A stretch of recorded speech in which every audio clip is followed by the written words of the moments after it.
Uno de los giros finales más famosos de la historia del cine no nació en un estudio ni en un despacho ejecutivo. Nació en una conversación casual, sentados en un delicatessen, hablando de cómo terminar una película que nadie creía que fuera a funcionar. Lo más irónico de todo es esto: el propio autor de la novela original consideraba la historia una obra menor. Los estudios la veían como algo infantil. Las grandes estrellas la rechazaban por miedo al ridículo. Y aún así, Planet of the Apes terminó creando uno de los finales más devastadores, políticos y recordados de todos los tiempos. Un final tan potente que enterró para siempre todos los finales alternativos que habían planeado. Pero hay un detalle que casi nunca se menciona. El final que convirtió a Planet of the Apes en una leyenda no fue el único que se escribió. Existió un final alternativo, más esperanzador, que el estudio consideró demasiado peligroso, demasiado político, y que fue descartado y ocultado deliberadamente. Esta es la historia de cómo una de las películas más influyentes de la ciencia ficción casi terminó de una forma completamente distinta. Número 10. El autor que no creyó en su propia obra. La ironía comienza desde el origen. Planet of the Apes está basada en una novela de 1963, escrita por el autor francés Pierre Boulle, el mismo escritor detrás de The Bridge on the River Kwai. Pero Boulle nunca consideró esta historia especial. De hecho, la describía como una de sus obras menores, casi un experimento pasajero. Esa falta de entusiasmo se contagió rápidamente a Hollywood. Cuando el productor Arthur P. Jacobs intentó vender el proyecto, en los estudios lo rechazaron uno tras otro. La idea de astronautas en un mundo dominado por monos parlantes era vista como un chiste caro con fecha de ridículo asegurada. Desde el inicio, Planet of the Apes fue una película que nadie quería defender, excepto una sola persona. Número 9. La estrella que dijo: esto es demasiado infantil. Con los estudios dudando, el siguiente problema fue el protagonista. El primer elegido para interpretar al astronauta Taylor fue Burt Lancaster. Su respuesta fue lapidaria. Rechazó el papel diciendo que la historia era demasiado infantil para alguien con su reputación. No fue el único. El guión circuló por Hollywood como una maldición. John Wayne pasó, Rock Hudson pasó, Marlon Brando pasó. Todos veían lo mismo: maquillaje ridículo y ciencia ficción de niños y una carrera en riesgo. Hasta que apareció Charlton Heston. Aceptó cuando casi nadie más lo haría. Se comprometió desde las primeras pruebas y terminó convirtiéndose en el ancla emocional que hizo creíble el mundo más absurdo imaginable. Número 8. La versión moderna que nunca llegamos a ver. Antes de que existiera la película que conocemos, Planet of the Apes fue algo completamente distinto. El primer guión fue escrito por Rod Serling, creador de The Twilight Zone. Su versión mostraba una sociedad de simios tecnológicamente avanzada, edificios modernos, autos, helicópteros, rascacielos. Era ambiciosa y absolutamente imposible de pagar. Los estudios entraron en pánico. Ese enfoque hacía que la película pasara de arriesgada a suicidio financiero. Serling fue desplazado, y el guión fue reescrito por Michael Wilson, quien transformó la historia en algo más austero, más simbólico y mucho más filmable. Incluso Serling lo admitió después: es mucho más el guión de Mike Wilson que el mío. Ese cambio no solo salvó el presupuesto, salvó la película. Número 7. El Dr. Zaius que nunca vimos. Cuando el proyecto por fin empezó a tomar forma, había un nombre que parecía inamovible para uno de los papeles clave: el del orangután líder Dr. Zaius. El elegido original fue nada menos que Edward G. Robinson. Robinson no solo aceptó el rol, sino que participó activamente en el momento más crítico de toda la producción: la prueba de maquillaje que decidiría si la película se hacía o no. Pero el entusiasmo duró poco. El maquillaje requería más de 3 horas diarias de aplicación, un proceso agotador incluso para actores jóvenes. Robinson, con problemas de salud y una energía cada vez más limitada, descubrió rápidamente que el rol era físicamente insostenible. A eso se sumó su salario elevado, algo que el estudio ya veía como un riesgo innecesario. Finalmente, Robinson se retiró del proyecto. Su salida fue silenciosa, pero decisiva. El papel terminó en manos del actor teatral Maurice Evans, quien aportó una presencia mucho más rígida, doctrinaria y autoritaria. Sin saberlo, ese cambio ayudó a definir el tono religioso y dogmático que convirtió a Sayus en uno de los villanos más inquietantes del cine de ciencia ficción. Número 6. El set que se dividió por especies. Una vez iniciado el rodaje, ocurrió algo extraño y completamente involuntario. El maquillaje era tan convincente que empezó a afectar la psicología del elenco. Durante los descansos, los actores se agrupaban espontáneamente según su especie.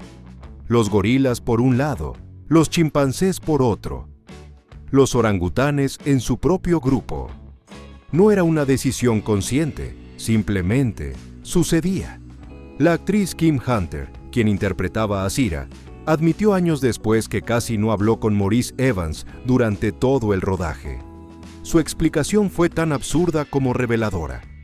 Él era un orangután, yo era una chimpancé. No era método actoral, era el efecto psicológico de desaparecer durante horas detrás de una máscara y empezar a pensar como el personaje. Sin proponérselo, el set comenzó a replicar las mismas divisiones sociales que la película estaba denunciando. La jerarquía no solo existía en pantalla, existía entre tomas. Número 5. Los 3 monos sabios no estaban en el guión. Uno de los momentos más simbólicos de Planet of the Apes no fue escrito por ningún guionista. Durante la escena del juicio a Taylor, los 3 jueces orangutanes realizan el gesto ancestral de no ver, no oír, no hablar. Ese instante se convirtió en una de las imágenes más citadas del cine político. Pero no estaba en el libreto. La idea surgió el mismo día del rodaje, cuando el director Franklin J. Schaffner sintió que la escena necesitaba un golpe visual que resumiera todo el sistema de negación del poder. Ordenó a los actores que adoptaran las poses. Fue un riesgo. Podía verse ridículo. Podía romper el tono. Funcionó de manera perfecta. El gesto convirtió una escena tensa en una acusación silenciosa contra la censura, con la religión dogmática y la manipulación de la verdad. Un accidente creativo que terminó definiendo el mensaje central de la película. Número 4. El test de maquillaje que salvó la película. Hubo un momento exacto en el que Planet of the Apes estuvo a un paso de no existir. Después de rechazos, guiones reescritos y actores dudando, 20th Century Fox accedió a financiar una sola cosa: un test de maquillaje. Nada más, ni rodaje, ni compromiso. El productor Arthur P. Jacobs reunió a un pequeño grupo de actores y filmó una escena corta, casi teatral, solo para responder una pregunta clave. ¿Puede un actor actuar de verdad con la cara cubierta por una prótesis de simio? Participaron Charlton Heston, James Brolin, Linda Harrison y Edward G. Robinson. Cuando los ejecutivos vieron el material, nadie se rió. Eso era lo que más temían, que los simios hablaran y parecieran un chiste. Pero ocurrió lo contrario. Las expresiones se entendían, la emoción atravesaba el maquillaje, la amenaza era real. Ese silencio incómodo en la sala fue el sonido de una película naciendo. Sin ese test, Planet of the Apes habría sido archivada para siempre. Número 3. El hombre detrás de los simios también creó a Spock. El responsable de ese milagro técnico fue John Chambers. Chambers revolucionó el maquillaje cinematográfico usando prótesis de espuma flexible que permitían mover músculos faciales reales, algo casi imposible en los años 60. El proceso fue brutal. Dura hasta 4 horas diarias de aplicación, equipos de más de 100 maquilladores, escenas con 200 actores completamente caracterizados. El maquillaje se convirtió en el efecto especial más caro y complejo de toda la producción. La Academia lo supo. Chambers recibió un Oscar especial, porque no existía una categoría capaz de contener lo que había logrado. Y acá viene el dato que conecta universos. John Chambers también diseñó las orejas de Spock para Star Trek. El mismo hombre que hizo creíbles a los simios fue quien definió la imagen del vulcano más famoso de la televisión. 2 franquicias fundacionales de la ciencia ficción, unidas por un solo artista. Número 2.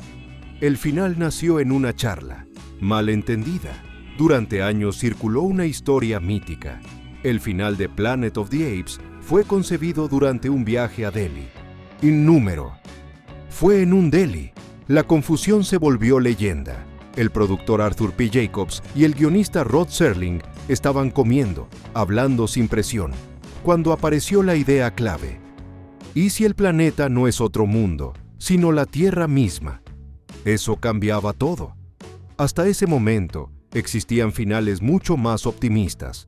Uno de ellos mostraba a Nova embarazada, con la promesa de una nueva humanidad. El estudio lo rechazó. Querían algo más fuerte, más cruel, más inolvidable. El resultado fue la imagen que redefinió los finales sorpresa para siempre. La Estatua de la Libertad, rota, semienterrada, acusando al espectador directamente. No era ciencia ficción, era una advertencia. Número 1. El final alternativo que casi cambia todo. El final que conocemos de Planet of the Apes no fue el único que existió, fue el elegido. No el primero, no el más esperanzador. Durante el desarrollo del guión, existieron versiones muy distintas del desenlace, algunas tan opuestas al tono final que hoy parecen de otra película.